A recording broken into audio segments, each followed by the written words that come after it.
بسم اللہ الرحمن الرحیم۔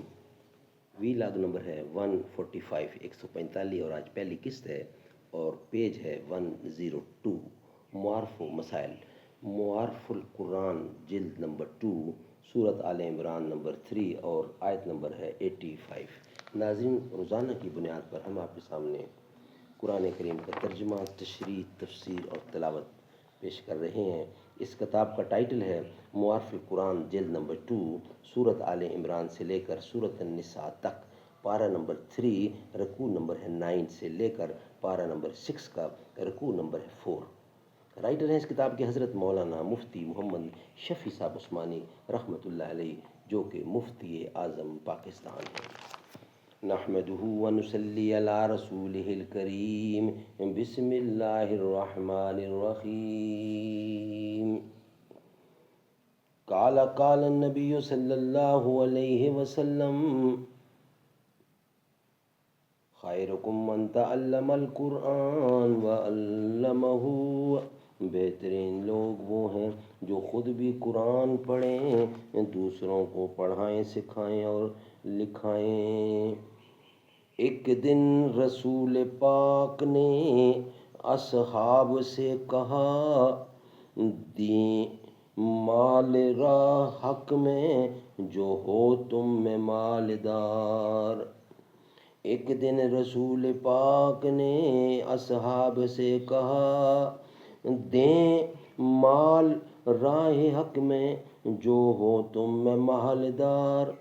ارشاد سن کے فرتے طرب سے عمر اٹھے، اس روز ان کے پاس تھے درہم کئی ہزار۔ دل میں یہ کہہ رہے تھے کہ صدیق سے ضرور بڑھ کر رکھے گا آج قدم میرا راہوار۔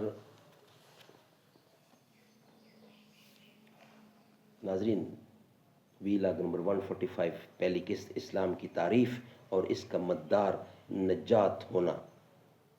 معارف و مسائل، اسلام کے لفظی معنی اطاعت و فرما برداری کے ہیں اور اصطلاح میں خاص اس دین کی اطاعت کا نام اسلام ہے جو اللہ تعالیٰ نے اپنے پیغمبروں کے ذریعے انسانوں کی ہدایت کے لیے بھیجا ہے۔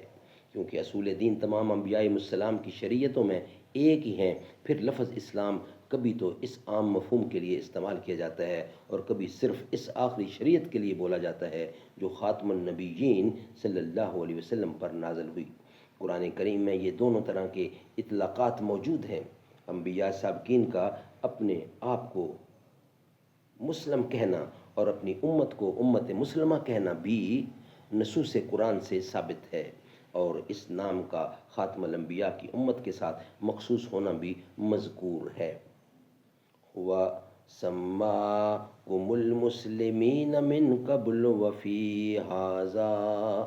خلاصہ یہ کہ ہر دین الہی جو کسی نبی و رسول کے ذریعے دنیا میں آیا اس کو بھی اسلام کہا جاتا ہے، اور امت محمدیہ کے لیے یہ خاص لقب کے طور پر بھی استعمال ہوتا ہے۔ اب سوال یہ ہے کہ قرآن کریم میں اس جگہ اسلام کے لفظ سے کون سا مفہوم مراد ہے؟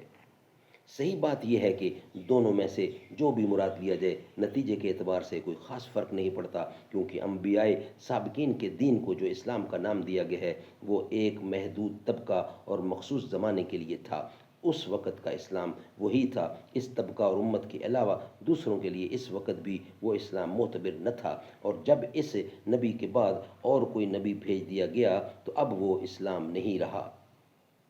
اس وقت کا اسلام وہ ہوگا جو جدید نبی پیش کرے، جس میں یہ تو ظاہر ہے کہ کوئی اصولی اختلاف نہیں ہوگا مگر فروعی احکام مختلف ہو سکتے ہیں۔